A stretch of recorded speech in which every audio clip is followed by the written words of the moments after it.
ओम नमः शिवाय। जय श्री राम। राधे राधे मित्रों, कैसे आप सभी लोग। आशा करता हूँ हमेशा की तरह कुशल मंगल से होंगे, अच्छे से होंगे, स्वस्थ होंगे, दूसरों की सहायता कर रहे होंगे और अपने परिवारजनों मित्रों के साथ खुशी खुशी प्रसन्नचित होकर जीवन व्यतीत कर रहे होंगे। ऐसी दुआएं मनोकामना मैं भगवान से आप लोगों के लिए हमेशा से करता हूँ। मैं अंकित आप सभी लोगों का आपके अपने चैनल में हार्दिक स्वागत करता हूँ, अभिनंदन करता हूँ। दोस्तों, आज आपके सामने फिर से प्रस्तुत हूँ देवी गीता के एक और अध्याय को लेके। आज हम उसका पंचम अध्याय देखेंगे, जो कि मैं आपको ये गीता संग्रह के द्वितीय गुच्छक से पढ़कर सुना रहा हूँ। तो पांचवें अध्याय में देवी माँ देवताओं को मंत्र सिद्धि की विधि बता रही हैं कि किस तरीके से वो अपने मंत्रों को सिद्ध कर सकते हैं। ठीक है, तो चलिए हम सब हमेशा की तरह हम लोग सबसे पहले गणेश जी का आवाहन करेंगे साथ में मिलके, और उसके बाद हम लोग शुरू करेंगे। वक्रतुंड महाकाय सूर्यकोटि समप्रभा निर्विघ्नं कुरु मे देव सर्वकार्येषु सर्वदा। जय श्री गणपति बप्पा मोरया। तुमेव माता च पिता तुमेव, तुमेव बंधु च सखा तुमेव, तुमेव विद्या द्रविड़म तुमेव, तुमेव सर्वम मम देव देवो। जय श्री गणपति बप्पा मोरया। चलिए शुरू करते हैं। एक बार प्रेम से बोलेंगे दोस्तों, सियावर रामचंद्र की जय। ओम नमो शिवाय, ओम नमो नारायण, ओम नमो भगवते वासुदेव देवाय। जय श्री राधे कृष्ण, हर हर महादेव। जय श्री पार्वती माता की जय। और जय सिया राम हनुमान जी, जय गुरुदेव जी। आप लोग भी मन लगाकर भगवान का ध्यान लगाकर सुनिए। मैं आप लोगों को सुनाता हूँ देवी गीता का पांचवा अध्याय। भगवती द्वारा यम नियम, आसन, प्राणायाम, प्रत्याहार और धारणा तथा कुंडली जागरण की विधि बताना, ये शीर्षक है इसका।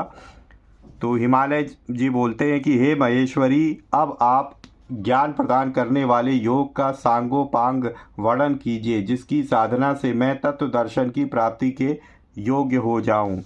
देवी बोली कि यह योग ना आकाश मंडल में है, ना पृथ्वी तल पर, और ना ही रसातल में ही है। योग विद्या के विद्वानों ने जीव और आत्मा के ऐक्य को ही योग कहा है।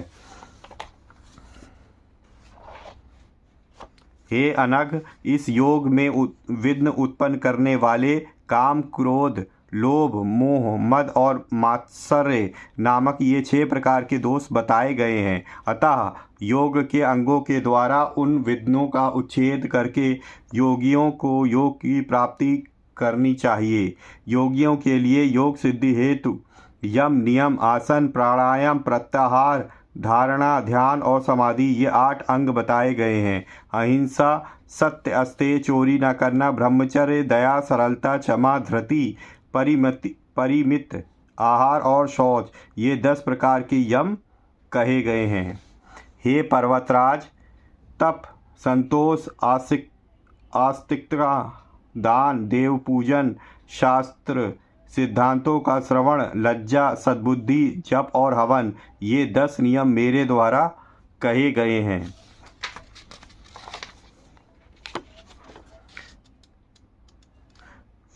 पद्मासन, स्वस्तिकासन, भद्रासन, वज्रासन और वीरासन, क्रमशः ये 5 आसन बतलाए गए हैं। दोनों पैरों के दोनों स्वच्छ तलवों की सम्यक रूप से जंघों पर रखकर पीठ की ओर से हाथों को ले जाकर दाहिने हाथ से दाहिने पैर के अंगूठे को, फिर बाएं हाथ से बाएं पैर के अंगूठे को पकड़ें।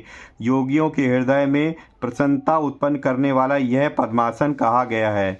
जांघ और घुटने के बीच में पैर के दोनों सुंदर तलवों को अच्छी तरह करके योगी को शरीर उठाकर बैठना चाहिए। इसे स्वस्तिकासन कहा जाता है। सीवन के दोनों ओर दोनों एड़ियों को अंडकोश के नीचे अच्छी तरह रखकर दोनों पैरों की हाथों से पकड़कर रखना चाहिए। दोनों पैरों को हाथों से पकड़कर रखना चाहिए। योगियों के द्वारा सम्यक पूजित यह आसन भद्रासन कहा गया है। दोनों पैरों को क्रमशः दोनों जांघों पर रखकर दोनों घुटनों के निचले भाग में सीधी अंगुली वाले दोनों हाथ स्थापित करके बैठने को अत्युत्तम वज्रासन कहा गया है।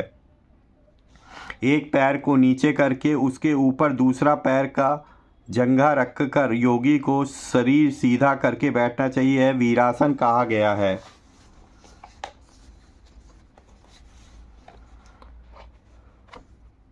योगी 16 बार प्रणव का उच्चारण करने में लगने वाले समय तक इड़ा अर्थात बाईं नासिका से बाहर की ओर वायु को खींचे। पुनः इस पूरित वायु को 64 बार प्रणव के उच्चारण समय तक सुषुप्ना के मध्य रोके रहे और इसके बाद योग विद को चाहिए कि 32 बार प्रणव के उच्चारण में जितना समय लगे उतने समय में धीरे धीरे पिंगला नाड़ी अर्थात दाईं नासिका के द्वारा उस वायु को बाहर करे।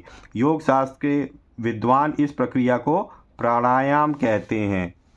इस प्रकार पुनः पुनः बाहर की ओर वायु को लेकर क्रम से पूरक, कुंभक तथा रेचक करके प्राणायाम का अभ्यास मात्रा की वृद्धि के अनुसार करना चाहिए। इस प्रकार प्राणायाम पहले 12 बार तदंतर 16 बार करें। इसके बाद क्रमशः उत्तरोत्तर वृद्धि करनी चाहिए। जो प्राणायाम अपने इष्ट के जप ध्यान आदि से युक्त होता है उसे विद्वजनों ने सगर्भ प्राणायाम और उस जप ध्यान से रहित प्राणायाम को विगर्भ प्राणायाम कहा है।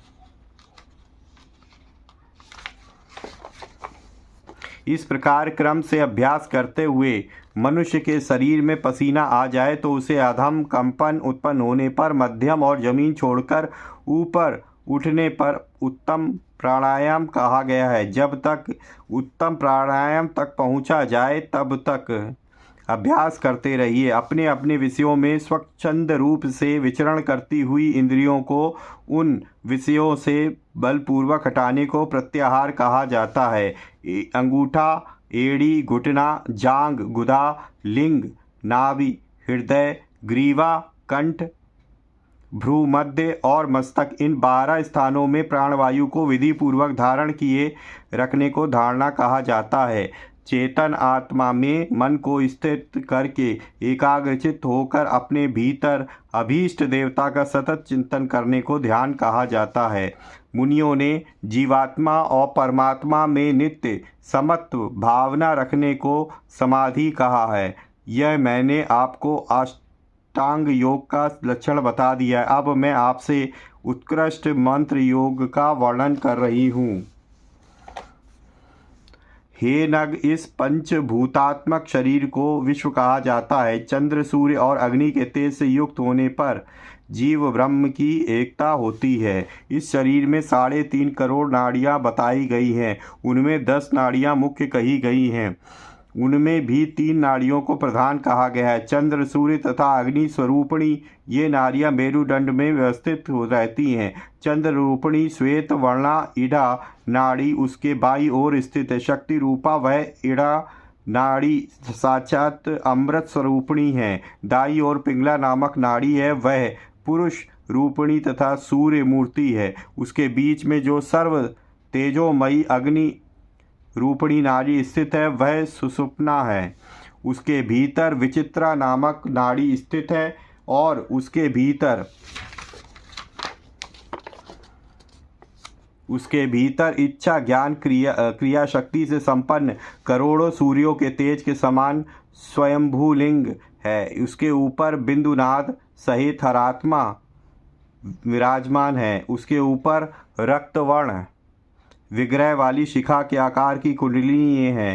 हे पर्वतराज, वह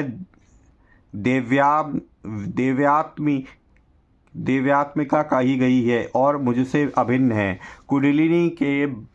कुंडलिनी के भाग में पिघले हुए स्वर्ण के सदृश वर्ण वाले चतुर्दल कमल मूलाधार का चिंतन करना चाहिए, जिस पर वा, शा, सा ये 4 बीजाक्षर स्थित हैं। उसके ऊपर 6 दल वाला उत्तम स्वाधिष्ठान पद्म स्थित है, जो अग्नि के समान तेजोमय, हीरे की चमक वाला और बा, भा, मा, या, रा, ला इन 6 बीजोच्चर से युक्त है। आधार षटकोण पर स्थित होने के कारण मूलाधार तथा स्व शब्द से परम लिंग को इंगित करने के कारण स्वाधिष्ठान संज्ञा है। इसके ऊपर नाभि देश में मेघ और विद्युत के समान कांति वाला अत्यंत तेज संपन्न और महान प्रभा से युक्त मणिपूरक चक्र है। मणि के सदृश प्रभाव वाला होने के कारण यह मणिपद्म भी कहा जाता है।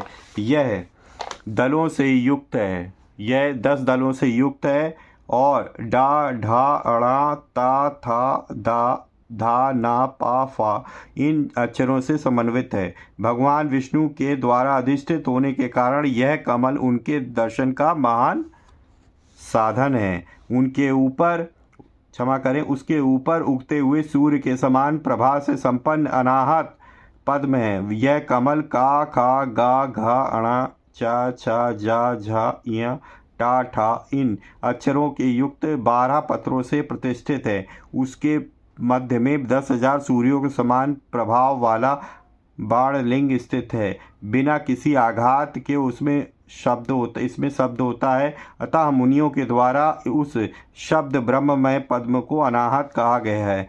परम पुरुष द्वारा अधिष्ठित यह वह चक्र आनंद सदन है।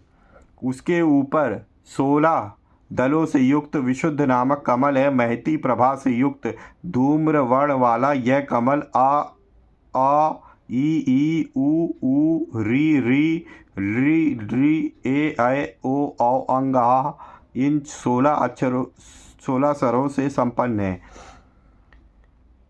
इसमें स्थित हंस स्वरूप परमात्मा के दर्शन से जीव विशुद्ध आत्म स्वरूप को प्राप्त हो जाता है, इसलिए इसे विशुद्ध पद विशुद्ध चक्र कहा गया। इस महान महान अद्भुत कमल को आकाश चक्र भी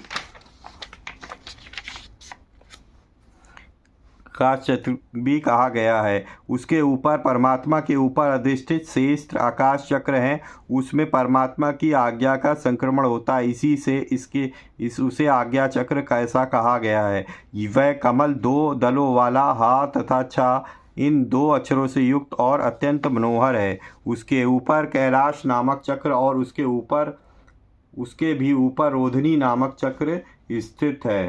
हे सुव्रत, इस प्रकार मैंने आपको आधार चक्रों के विषय में बता दिया। इसके और भी ऊपर सहस्त्र दलों से संपन्न बिंदु स्थान रूप सहस्त्रार चक्र बताया गया। यह मैंने आपसे श्रेष्ठ योग मार्ग का संपूर्ण वर्णन कर दिया। सर्वप्रथम पूरक प्राणायाम के द्वारा मूलाधार में मन लगाना चाहिए। तत्पश्चात गुदा और मेड़ के बीच में वायु के कुंडलिनी शक्ति को समेटकर उसे जागृत करना चाहिए। पुनः लिंग भेदन के क्रम से स्वयंभू लिंग से आरंभ करके उस कुंडलिनी शक्ति को बिंदु चक्र सहस्त्रार तक ले जाना चाहिए। इसके बाद उस पराशक्ति का सहस्त्रार में स्थित परमेश्वर शंभु के साथ एक के भाव से ध्यान करना चाहिए। वहाँ द्रव्यभूत लाछा रस के समान उत्पन्न अमृत का योग सिद्धि प्रदान करने वाली माया नामक उस शक्ति को पान कराकर सत्य चक्र में स्थित देवताओं को उस अमृत धारा से संतृप्त करें। इसके बाद बुद्धिमान साधक उसी मार्ग से कुंडलिनी शक्ति को मूलाधार तक वापस लौटा लाए। इस प्रकार प्रतिदिन अभ्यास करने पर साधक के पूर्वोक्त सभी दूषित मंत्र भी निश्चित रूप से सिद्ध हो जाते हैं, इसमें संदेह नहीं है। इसके द्वारा साधक जरा मरण आदि दुखों तथा भव बंधन से मुक्त हो जाता है। जो गुण मुझ जगत जननी भगवती में जिस प्रकार विद्यमान है, वे सभी गुण उसी प्रकार उस श्रेष्ठ साधक में उत्पन्न हो जाते हैं, इसमें कोई संदेह नहीं है।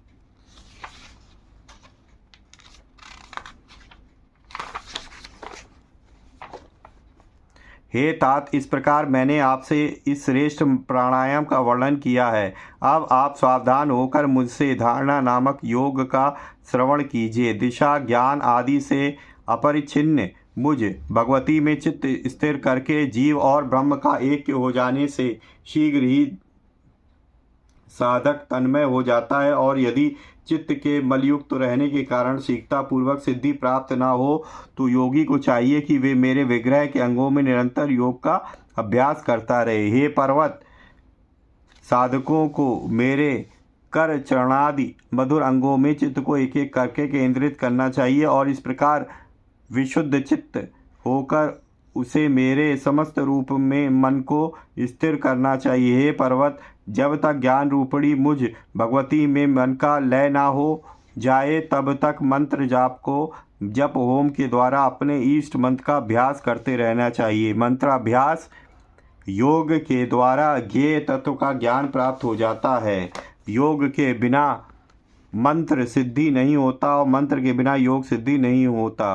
अतः योग और मंत्र इन दोनों का अभ्यास योग ही ब्रह्म सिद्धि का साधन है। अंधकार से आच्छादित घर में स्थित घड़ा दीपक के प्रकाश में दिखाई देता है। इसी प्रकार माया से आवृत आत्मा मंत्र के द्वारा दृष्टिगोचर होने व लगता है। इस प्रकार मैंने अंगों सहित संपूर्ण योग विधि इस समय आपको बतला दी है।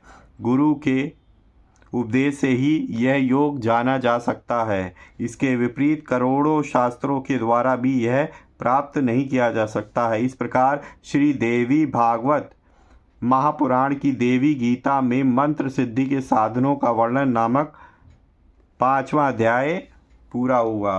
सियावर रामचंद्र की जय। जय माता दी।